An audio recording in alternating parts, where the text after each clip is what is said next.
Take these handcuffs, Mr. Steed. They're supposed to be escape-proof. Sent over here for testing, like the rest of this stuff. Care to try them on?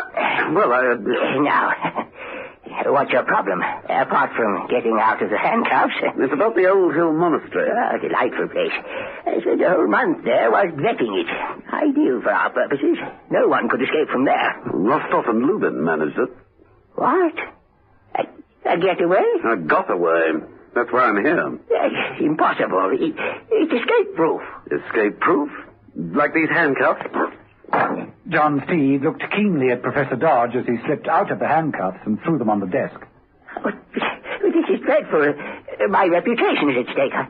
I shall inspect the whole of Old Hill Monastery from top to bottom, right now.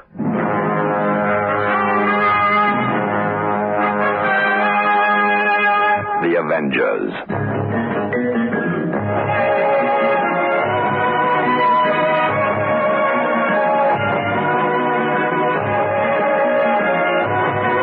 John Steed and Emma Peel, The Avengers.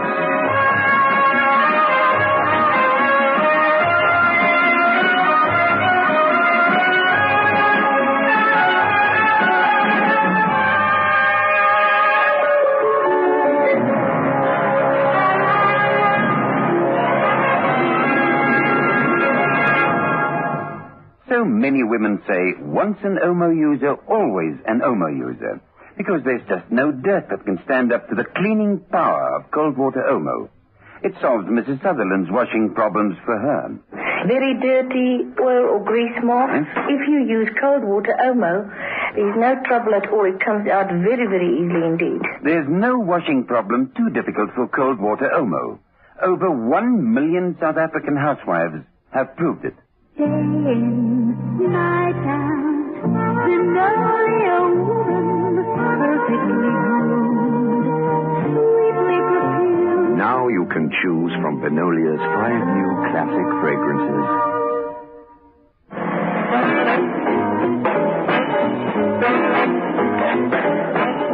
Episode 4 of this story, in which John Steed and Emma Peel make some headway, but still can't explain how 2 top enemy agents made a getaway.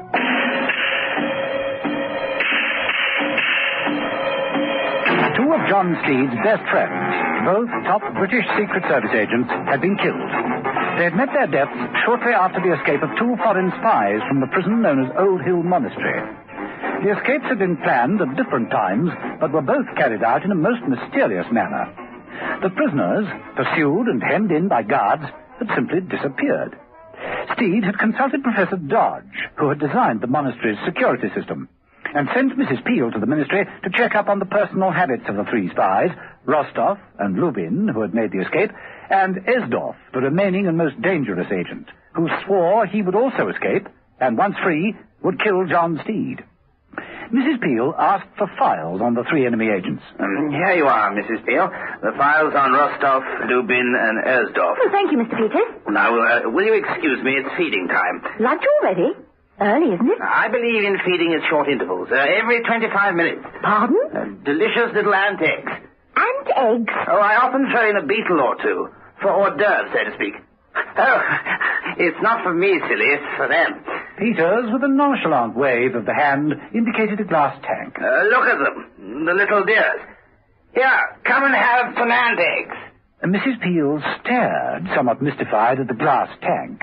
It seemed to contain only rocks and plants. Shouldn't they have some water in there? They hardly ever drink. I meant to swim in. Lizards hardly swim. Mrs. Peel, they bask.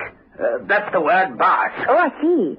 Well, I don't see. I don't see any of them. Oh, they're somewhere. They will hide away, but they are in there somewhere. Are you sure? Oh, well, of course I'm sure. That is, of course. Popsy, Alfred, Sidney, show yourselves, you naughty creatures. Popsy, come and have an ant egg. Mrs. Peel turned away with an amused smile and picked up the files. She opened them, selected several papers and photographs. Clipped to one of the photographs was a piece of paper. What's this, Mr. Peters? Alfred, where are you? What's that? Oh, you may well ask. Peters looked at the piece of paper, which had written upon it, CX, VIII, VI, XXV. I am asking. Roman numerals. Well, yes, that had occurred to me. But why with the files? We found a copy of that number in the sole of each man's shoe. Rostov, Lubin, and Esdorf all carried this number? Yes.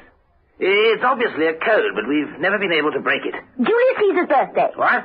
Are you sure? A joke, Mr. Peters. Oh, a joke. A joke. May I keep this for a while? Certainly. And if you decipher it, you will let us know, won't you? Oh, I shall, never fear. Bye, Mr. Peters. Goodbye, Mrs. Beale. Now, where are you, my little pet? Alfred? Popsy?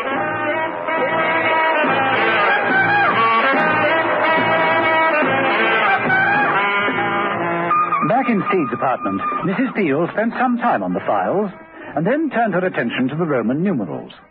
She picked up one of Steed's books, Advanced Code Breaking. Couldn't even understand the first sentence and threw the book down. On the table were the personal possessions taken from Lubin's cell after he'd escaped.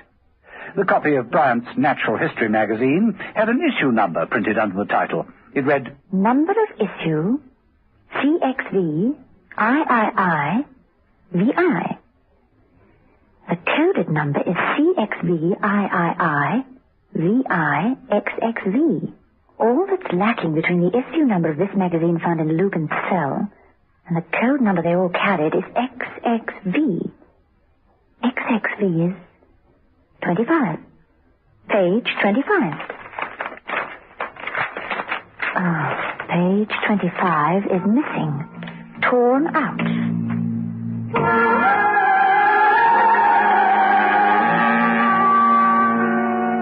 It didn't take Mrs. Peel long to find out the telephone number of Bryant's Natural History magazine. She got through at once and demanded to speak to the editor. Bryant's Natural History magazine, Cedric Brown speaking. Mrs. Emma Peel speaking from MI5. Important. We want to get hold of a back copy of your magazine. Which issue do you want? Well, I'm not attempting the translation. Issue CXV, III, VI. The special reptile issue. Oh, yes. Well, there's no problem there. I remember it well. We have several copies there. I'm sure I can find you one. Just hold on a moment. You're on my desk. I think I have...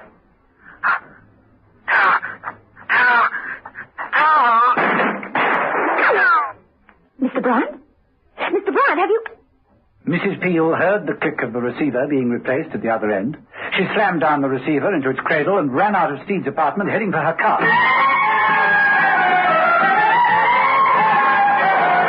In the cell inhabited by Rostov before his escape, Professor Dodge was testing the walls, each stone in turn.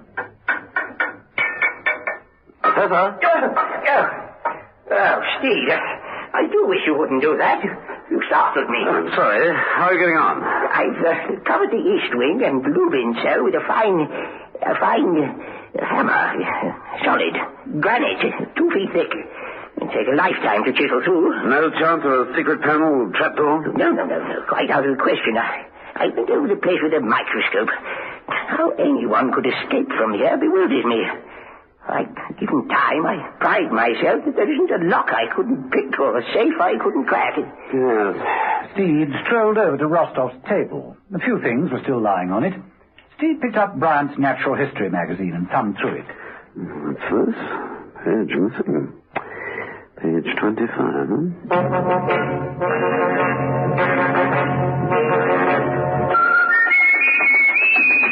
Mrs. Peel had found the offices of Bryant's Natural History magazine and was mounting the stairs, while inside the office, Lubin was making sure of a few things. This should stop any further investigation. Nothing important is left. All the papers burned in the metal waste paper basket. Lubin stopped as Mrs. Peel's footsteps came along the corridor. She tried the door. It was locked. Lubin faded back into the shadows. Mrs. Peel had never let a locked door stop her in her life. Lubin, in the shadows, pulled up the hood of his duffel coat and remained in hiding. Mrs. Peel, smelling the burning papers, advanced cautiously to the wastepaper basket. It was then that she saw Cedric Bryant's body lying by the desk. She moved over, knelt beside him, and turned him over. Let's see. Dead, all right. What's this? Beneath the dead man was a copy of a magazine. The special reptile issue. She picked it up, but a voice behind her said, I'll take that. Certainly. Mrs. Peel chopped the gun from Lubin's fist. She threw her across the room. Mrs. Peel fell heavily. Lubin plunged forward. Mrs. Peel scrambled to her feet and sidestepped. Lubin, unable to stop, tore forward and crashed through the plate glasses. Mrs. Peel hurried to the window and looked down. There was no one there.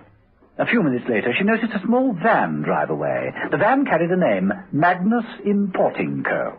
Otherwise, the street was deserted, and the pavement empty.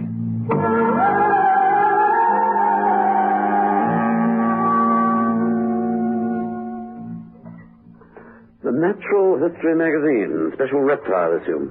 It came from Rostov's cell. Oh, don't tell me, Steed. I know. Page 25 is missing. But, how do you know? It's really very simple. In Steed's apartment, Mrs. Peel paused from sipping a cup of tea and traced the Roman numeral code number on top of the magazine, pointing out matching figures with a delicately polished fingernail.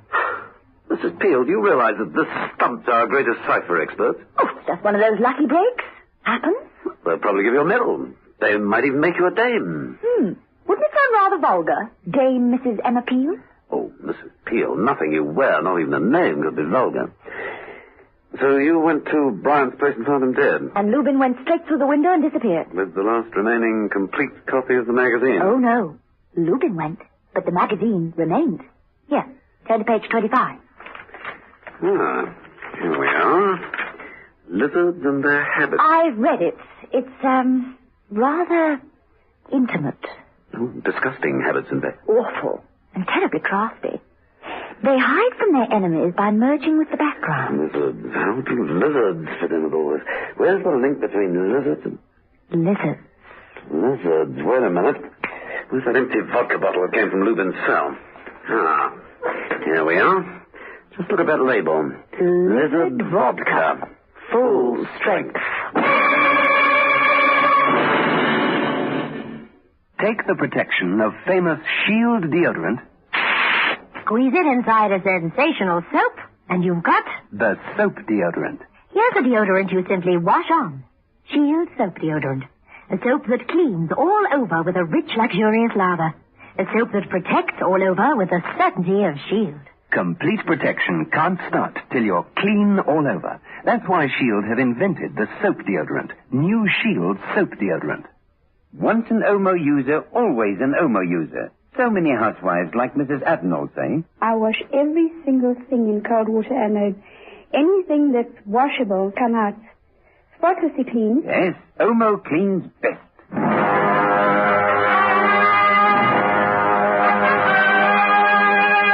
The Avengers.